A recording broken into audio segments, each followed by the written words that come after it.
1, 2. As America reopens for business,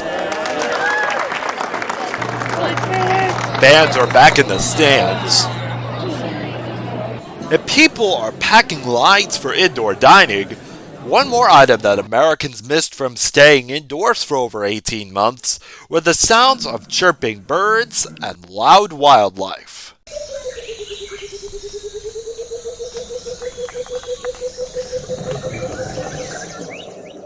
Although you may have heard a few cicadas over the summer, one thing you might have been asking yourself was, where are the birds? Furthermore, why are so many land and sea animals dying in Indiana? Although this problem is a global epidemic, experts say that there is a lot of improvements people and state legislators can do to improve the life of wildlife in the Hoosier State. One problem has been around since May 6th, as a strange disease has caused many songbirds to continue to trickle away from areas in northern and central Indiana. As of this report, the Indy Star has reported 400 birds to be ill from the disease. Another issue came from Governor Eric Holcomb, who signed Senate Bill 389, stating that a homeowner can drain out wetlands without having a state permit. What we generally tell people is just don't panic and do the best that we can, which is to help the Department of Natural Resources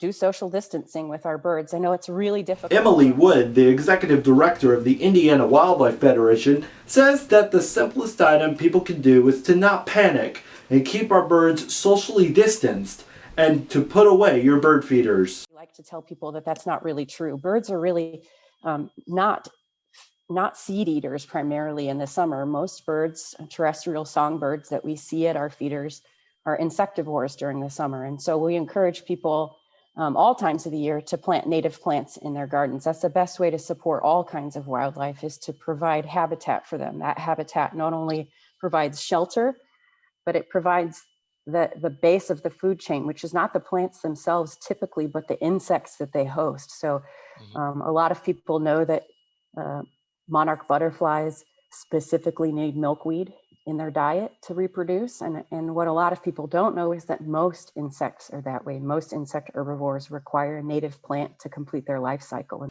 For politicians, Woods felt major blows after Holcomb signed Senate Bill 389, and this, she says, will worsen climate change and cause a lack of resources for planet Earth. Our organization and a lot of other conservation organizations were really working against this bill, this SB 389, as it came through the House and the Senate. And so that bill was really detrimental because wetlands, way back before Indiana was a state, wetlands covered a lot more of our state. We've lost almost 80% of our wetlands in Indiana. And so that small little fragment that remains, we had these really nice protections in that prevented the draining of those isolated wetlands, where we are land users in a different way than other places are land users. We're an agriculture state from head to toe, shoulder to shoulder. Our state is an agriculture state. So we really try to help people understand that a lot of what we're seeing in our weather patterns today are really the effect of climate change over a long period of time.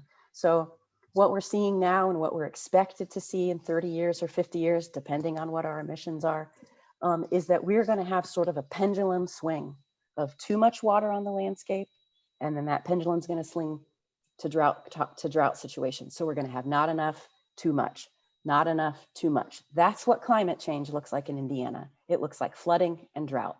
Woods fears that more problems are going to come for Indiana, including warmer winters and a lack of natural resources to combat the growing problem of habitat loss. To tackle the issue, she advises people to plant trees and grow native plants. She tells politicians to think about Earth, create habitats for birds, and use plants as a source of technology. For WVUT News, I am Braydyn Lents.